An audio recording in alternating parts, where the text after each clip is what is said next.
नमस्कार साथियों, स्वागत है आपका अपनी आज की क्लास में। आज हम डिस्कस करने वाले हैं, बहुत ही महत्वपूर्ण टॉपिक है उन विद्यार्थियों के लिए जो स्टेट सिविल सर्विस एग्ज़ाम या सेंट्रल सिविल सर्विस एग्ज़ाम की प्रिपरेशन कर रहे हैं, जिनका एग्ज़ाम मई में होने वाला है। 25 मई के करीब डेट निर्धारित की गई है और इसके यूपीएससी आईएएस और आईपीएस जो बनना चाहते हैं विद्यार्थी, उनके फॉर्म जो है या तो जनवरी के एंड में या फरवरी के फर्स्ट वीक में आ जाएंगे। तो उनका एग्ज़ाम जो होगा वो मार्च में होने वाला है और 25 जो है मार्च में नहीं, ये रहेगा मई में। तो 25 मई इसकी जो है डेट निर्धारित की गई है यूपीएससी के कैलेंडर के अकॉर्डिंग। तो ये उसमें जो है 100% लाभदायक रहेगी ये क्लास। तो वो विद्यार्थी जो पूर्ण निष्ठा से बिना किसी कोचिंग के प्रिपरेशन कर रहे हैं, वो इस क्लास को धैर्यपूर्वक सुने, अंतिम तक सुने। और अगर आपका कोई क्वेश्चन है या कुछ भी है तो आप मुझे संपर्क कर सकते हैं, कमेंट बॉक्स में लिख सकते हैं। मैं आपके लिए हमेशा अवेलेबल हूँ, उपस्थित रहूँगा मतलब। तो अगर आप किसी भी प्रकार की पीडीएफ डाउनलोड करना चाहते हैं तो आप हमारा टेलीग्राम चैनल ज्वाइन कर सकते हैं। टेलीग्राम चैनल पे की ऐप खोलिए, उस ऐप पे जाइए, वहाँ लिखिए AKS यादव और वहाँ आप हमारा टेलीग्राम चैनल ज्वाइन कर लेंगे। देखो इस प्रकार का लोगो आएगा, उस लोगो पे आप ज्वाइन कर लीजिए, वहाँ से ये सारी क्लासेस की PDF आपको फ्री मिल जाएंगी। तो शुरू करते हैं। इस क्लास को हम कैसे कवर करेंगे एक बार वो डिस्कस कर लेते हैं। जैसे मान लीजिए कि आपको हम शुरुआत करेंगे भारतीय संविधान की कुल अनुसूचियों, इस टॉपिक का नाम है। तो सबसे पहले अनुसूची के बारे में बताएंगे कि ये क्या है, कहाँ से आई। फिर उन अनुसूचियों की सूची बताएंगे, 1 से लेकर 12 तक सारी अनुसूची को डिटेल में बताएंगे। स्टेप 2 में उसकी प्रमुख विशेषताएं बताएंगे, जो विशेषता रही हैं। लास्ट में उसका निष्कर्ष देंगे और 1 लाइनर फैक्ट और प्रीवियस ईयर क्वेश्चन पेपर को शामिल किया गया है इस जो है PPT में। तो आपको ये महत्वपूर्ण रहने वाला है, लाभदायक रहेगी, अंतिम तक सुने, धैर्यपूर्वक सुने।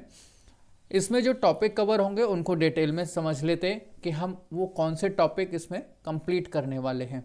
पहला जो टॉपिक है जो कंप्लीट करेंगे वो है भारतीय संविधान की अनुसूचियों का परिचय। पहले हम परिचय क्लियर करेंगे, जब परिचय क्लियर हो जाएगा तो अनुसूचियों की सूची डिटेल में करेंगे।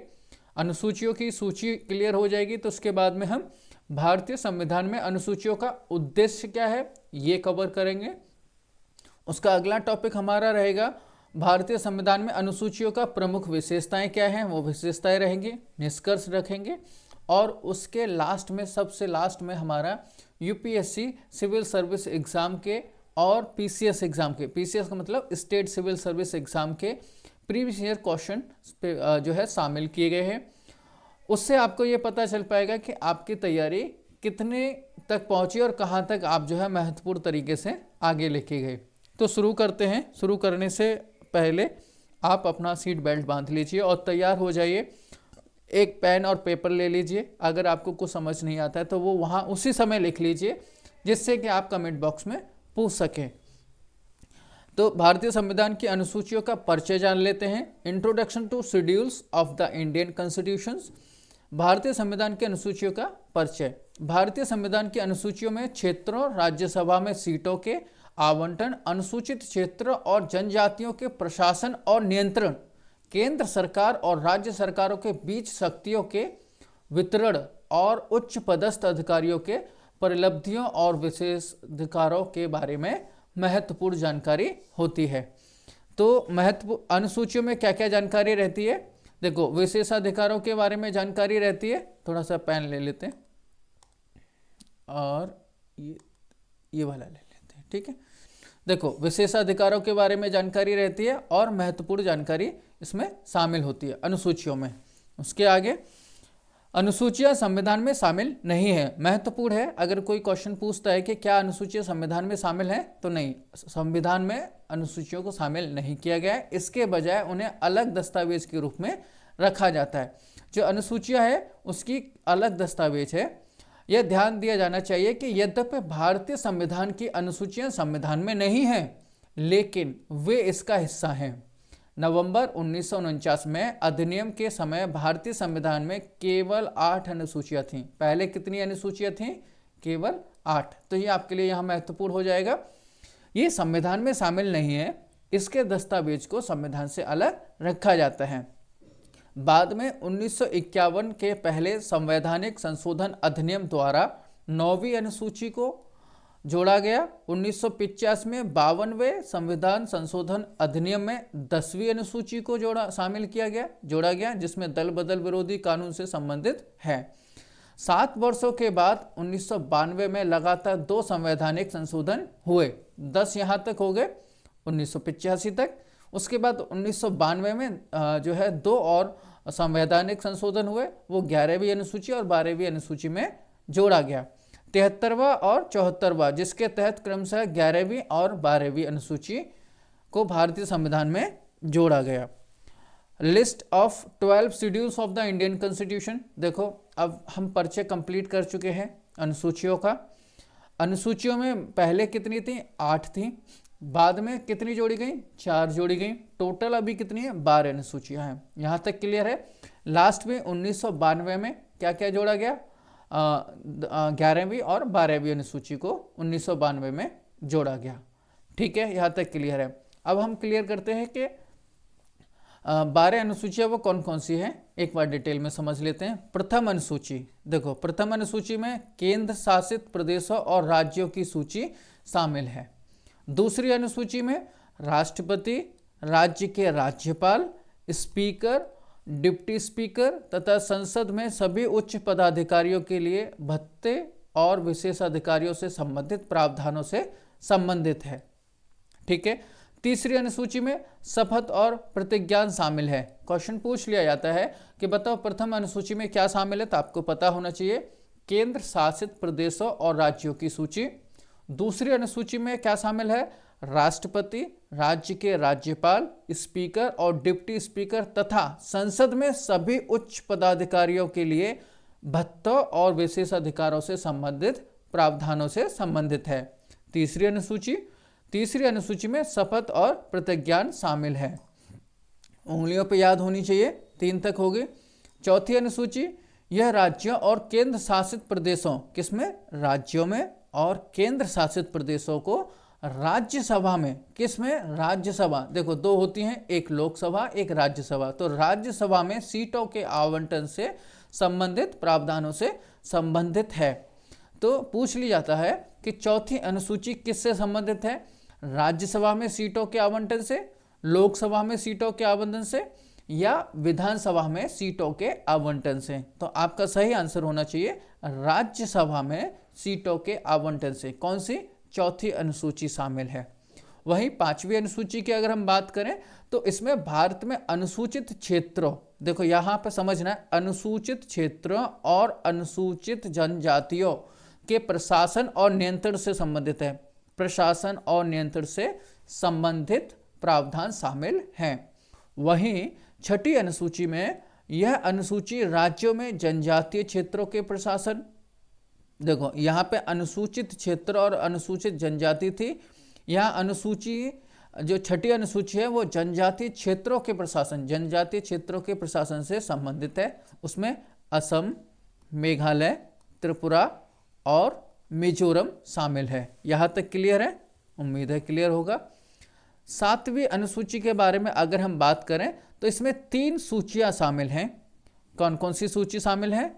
एक संघ सूची, दूसरा राज्य सूची और तीसरी समवर्ती सूची। संघ सूची में सेंटर से रिलेटेड सारे प्रावधान होते हैं, राज्य सूची में स्टेट से रिलेटेड होते हैं, और समवर्ती सूची में सेंटर प्लस स्टेट दोनों का होता है।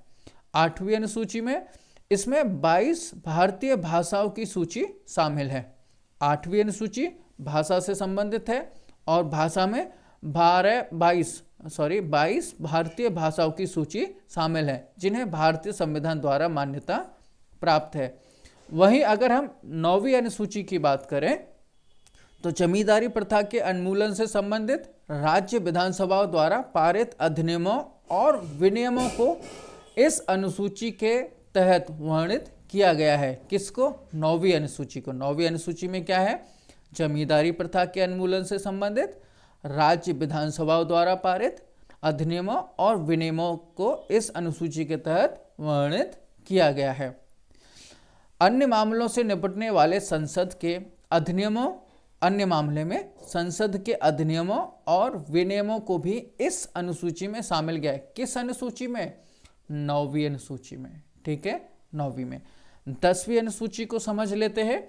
10वीं अनुसूची यह दल बदल विरोधी कानून से संबंधित है। 10वीं अनुसूची दल बदल विरोधी कानून से संबंधित है, प्रावधानों से संबंधित है, अर्थात संसद और राज्य विधानमंडल के दोनों के, संसद और राज्य विधानमंडल के सदस्यों को दल बदल के आधार पर अयोग्य ठहराया जा सकता है। ये बात किस में है? 10वीं अनुसूची में। अगर वहीं हम 11वीं अनुसूची की बात करें तो इस अनुसूची में पंचायतों की शक्ति, 11वीं में पंचायतों की शक्ति, अधिकारों और उत्तरदायित्व से संबंधित 29 विषयों का वर्णन किया गया है। 12वीं अनुसूची, इस अनुसूची में थोड़ा सा 1 सेकंड ले लेता हूँ।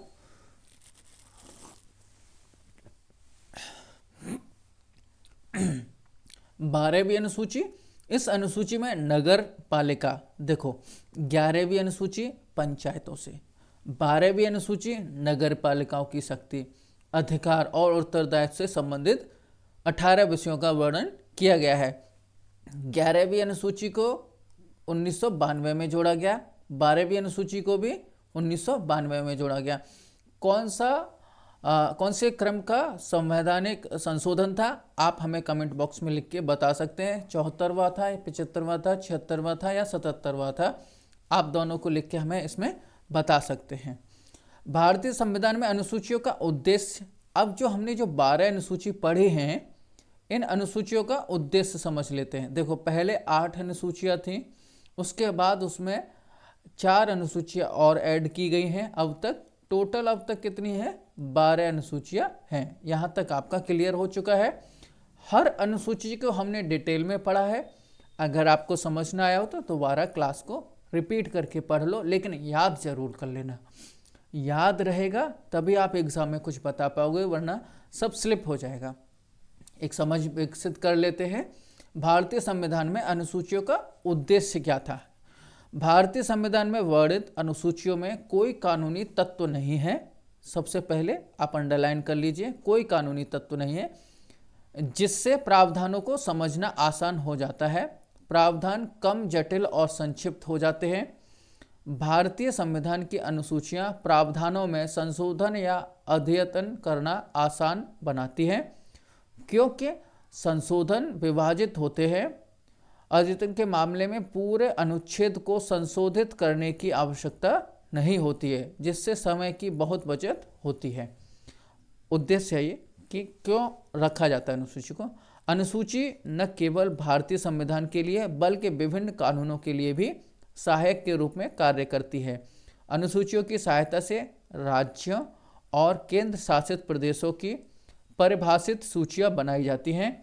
अनुसूचियां राज्य और संघ के लिए कानूनों की सूचियों का भी ध्यान रखती हैं।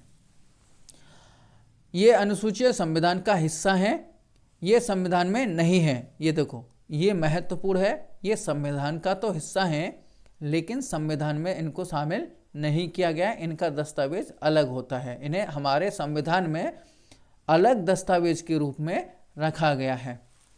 अब इसका एक महत्वपूर्ण विशेषताएं समझ लेते हैं।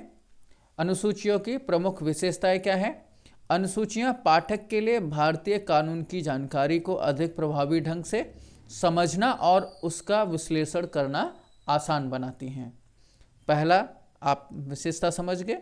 दूसरी विशेषता है इसकी, इन अनुसूचियों में उल्लेखित जानकारी कानूनी नहीं है, इसे आसानी से समझा जा सकता है।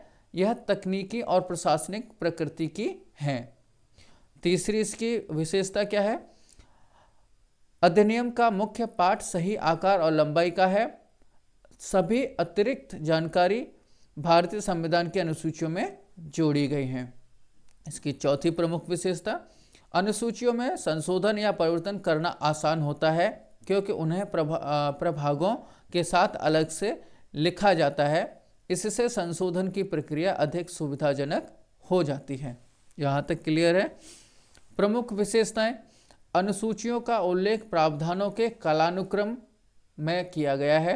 इन अनुसूचियों की सहायता से सभी अतिरिक्त जानकारियों को मुख्य पाठ का हिस्सा बनाया जाता है। क्लियर है। इन अनुसूचियों में लिखी गई जानकारी को किसी भी रूप में प्रस्तुत किया जा सकता है, जैसे ग्राफ में, फ्लो चार्ट में या संख्याओं में। इससे जानकारी को सबसे प्रभावी ढंग से प्रदान करने में मदद मिलती है। तो अब तक हमने क्या पढ़ा? परिचय पढ़ा, ठीक है, परिचय हुआ हमारा। उसके बाद में सूचियां पढ़ी। सूचियां कितनी थी? 12 अनुसूचियां थी। उसके बाद में उसका हमने जो है विशेषताएं पढ़ी, जो अभी हमने ख़त्म किए। और उसके बाद, उससे पहले हमने उद्देश्य पढ़ा था कि अनुसूचियों का क्या उद्देश्य था जो इसमें शामिल की गई। देखो, हमारे 4 टॉपिक क्लियर हो गए। पहले परिचय क्लियर हो गया, दूसरा 12 सूचियाँ क्लियर हो गई, तीसरा उसका उद्देश्य क्लियर हो गया, चौथा विशेषता क्लियर हो गई। अब हम इसका निष्कर्ष एक पढ़ लेते हैं, छोटा सा निष्कर्ष है। इन अनुसूचियों के माध्यम से भारतीय संविधान में विभिन्न प्रकार के प्रावधानों और व्यवस्थाओं को स्पष्ट किया गया है, जो देश के प्रशासनिक ढांचे को सुचारू रूप से चलाने में सहायक हैं।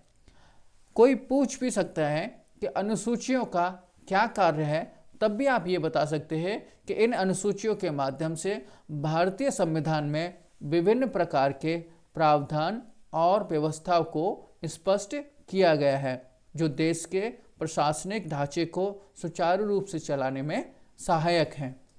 यहाँ तक आपका जितना थ्योरेटिकल पार्ट था वो लगभग सारा कंप्लीट हो चुका है। आपने जो पढ़ा, जो समझा, वो कंप्लीट हो गया है। अनुसूचियाँ डन हो गई है। अब इससे रिलेटेड प्रीवियस ईयर के क्वेश्चन पेपर्स जो क्वेश्चन हैं वो लगाते हैं, PYQ लगाते हैं। पहला और सबसे इंटरेस्टेड क्वेश्चन आपके सामने, किस अधिनियम ने नगर पालिकाओं को संवैधानिक मान्यता दी? आप बताएंगे, क्योंकि ये मैंने पढ़ाया है। और ये कौन सा संशोधन था? देखो, ग्राम पंचायत 11वां अनुसूची थी, और जो है नगर पंचायत 12वीं अनुसूची, ठीक है। अब ये किस अधिनियम ने नगर पालिकाओं को संवैधानिक मान्यता दी? 74वें संशोधन अधिनियम ने, या 75वें संशोधन अधिनियम ने, 76वें संशोधन अधिनियम ने, या 77वें संशोधन अधिनियम ने? मुझे लगता है कि आप सही आंसर बता देंगे। 74वें संशोधन अधिनियम 1992 ने शहरी स्थानीय निकायों यानी कि नगर पालिकाओं को संवैधानिक मान्यता दी। पहला भारतीय संविधान किसने लिखा था? पहला भारतीय संविधान किसने लिखा था? महात्मा गांधी जी ने, जवाहरलाल नेहरू ने, लाला लाजपत राय ने, या प्रेम बिहारी नारायण रायजादा ने? मुझे मालूम है आपको आंसर पता है, तो प्रेम बिहारी नारायण रायजादा। अगला क्वेश्चन है, ये आपने पढ़ा है। भारतीय संविधान के जनक कौन है? यूनाइटेड किंगडम UK है, जो ब्रिटिश था वो है, या जवाहरलाल नेहरू हैं, या डॉक्टर BR अम्बेडकर हैं, या प्रेम बिहारी नारायण हैं? तो इसका सही आंसर होगा doctor BR Ambedkar. Doctor BR Ambedkar को भारतीय संविधान का जनक भी कहा जाता है। 29 अगस्त 1947 को संविधान सभा ने एक प्रारूप समिति का गठन किया।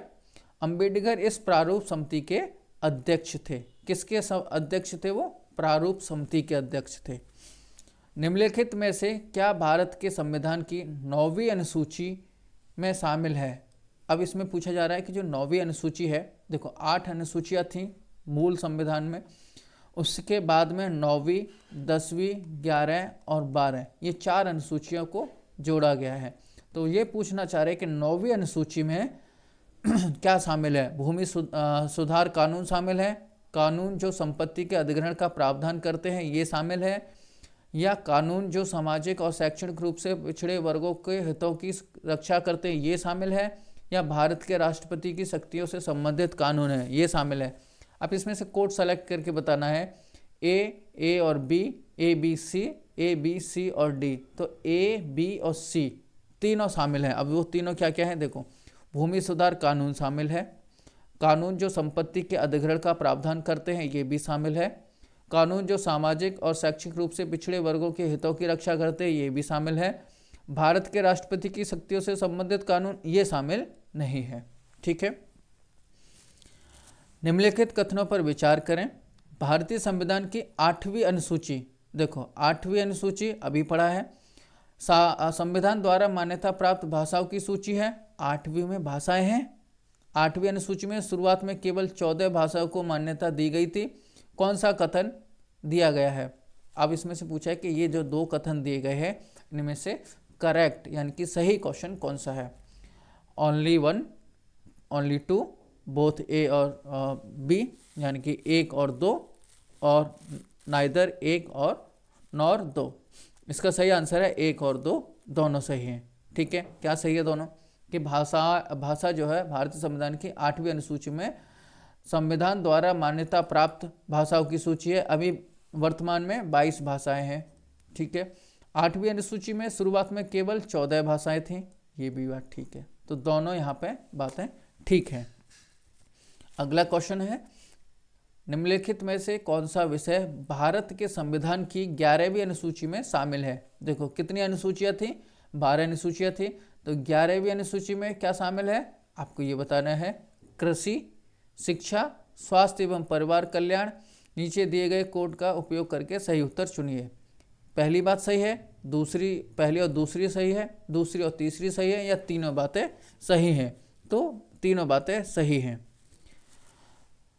समवर्ती सूची में शामिल मामलों पर कानून बनाने की संसद की शक्ति भारत के संविधान की निम्नलिखित में से किस अनुसूची में प्रदान की गई है? 6ठी अनुसूची में क्या कानून बनाने की संसद की शक्ति?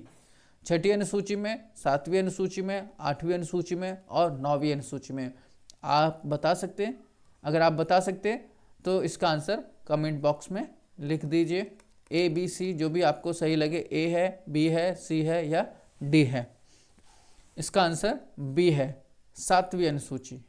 ठीक है, 7वीं अनुसूची। अगर आप कमेंट बॉक्स में भी बताते तब भी आपकी मान ली जाएगी। भारतीय संविधान की अनुसूचियों के संबंध में निम्नलिखित में से कौन सा सही सुमेलित है? पहली अनुसूची राज्य और केंद्र शासित प्रदेश से संबंधित है। दूसरी अनुसूची शपथ और प्रतिज्ञा से संबंधित है। 5वीं अनुसूची जनजातीय क्षेत्रों का प्रशासन, और 8वीं अनुसूची संविधान द्वारा मान्यता प्राप्त भाषाएं। अब ये बताइए कि दूसरी अनुसूची में शपथ और प्रतिज्ञान है, बात सही है। 5वीं अनुसूची में जनजातीय क्षेत्रों का प्रशासन है, बात सही है या नहीं? इसका कोड है 1, 2 और 3 सही है, 1, 2, 3 और 4 सही है, यानी कि ये चारों सही बात हैं। 2, 3, 4 सही है, 1 और 4 सही है। अगर एलिमिनेशन मेथड लगाया जाए तो आपको पता भी चल सकता है, वैसे भी लगा सकते हैं। देखो पहली बात तो सही है, पहली बात सही है, दूसरी बात आप बताइए, और चौथी बात सही है, और चौथी भी बात सही है। तो पहली और दूसरी, पहली और चौथी इसमें आ रहा है, पहली और चौथी इसमें आ रहा है। बाकी एलिमिनेशन मेथड में आपको बताता हूँ, ये देखो इस तरह से, यानी कि 50% तो ये हो सकता है और 50% ये है। इसमें से कोई एक सेलेक्ट करना है, आप कर सकते हैं तो बताइए। 1, 2, 3, 4 चारों सही है। उम्मीद है आपको ये क्लास लाभदायक रहेगी। आप अपने विचार आप हमें कमेंट बॉक्स में लिख सकते हैं। आपके विचार हमारे लिए महत्वपूर्ण रहेंगे, आपके सुझाव हमारे लिए महत्वपूर्ण रहेंगे। अगर आपको किसी भी प्रकार की और इसमें त्रुटि पाई जाती है, अगर इस क्लास में कोई त्रुटि आपको नज़र आती है तो वो भी आप हमारे कमेंट बॉक्स में लिख दीजिए। आपका सहयोग हमारे लिए बहुत महत्वपूर्ण है। जब आप हमें सहयोग करेंगे तभी हम आगे बढ़ पाएंगे। आपके सहयोग के बिना हम आगे नहीं बढ़ पाएंगे। और हमें उन लोगों तक शिक्षा पहुंचानी है जो लोग अपने सपनों को लेके घर से निकलते हैं, लेकिन किसी आर्थिक स्थिति या किसी और पारिवारिक दबाव या किसी और सामाजिक दबाव के कारण वो अपने सपनों को पूरा नहीं कर पाते। तो उनके लिए ये लड़ाई है, उनके लिए पूरा सहयोग है हमारे तरफ से। किसी भी प्रकार की कोई आपसे शुल्क नहीं है। अगर आप ऑनलाइन हमसे पढ़ना चाहे ऑनलाइन पढ़ सकते हैं। ऑफलाइन में अगर आप कुछ पूछना चाहते हैं तो ऑफलाइन में पूछ लीजिए। किसी भी प्रकार का कोई चार्ज आपसे नहीं लिया जाता है।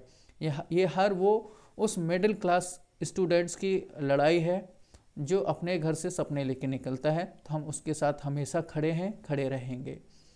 उम्मीद है आपको दिया गया पूरा क्लास मजबूती से आपको एग्ज़ाम में खड़ा करेगा और महत्वपूर्ण रहेगी। Thank you for your attention. आपके बहुत बहुत धन्यवाद। आपके लिए लाइक, शेयर और सब्सक्राइब करना ना भूलें और अपना सपोर्ट ज़रूर दें। Thank you very much.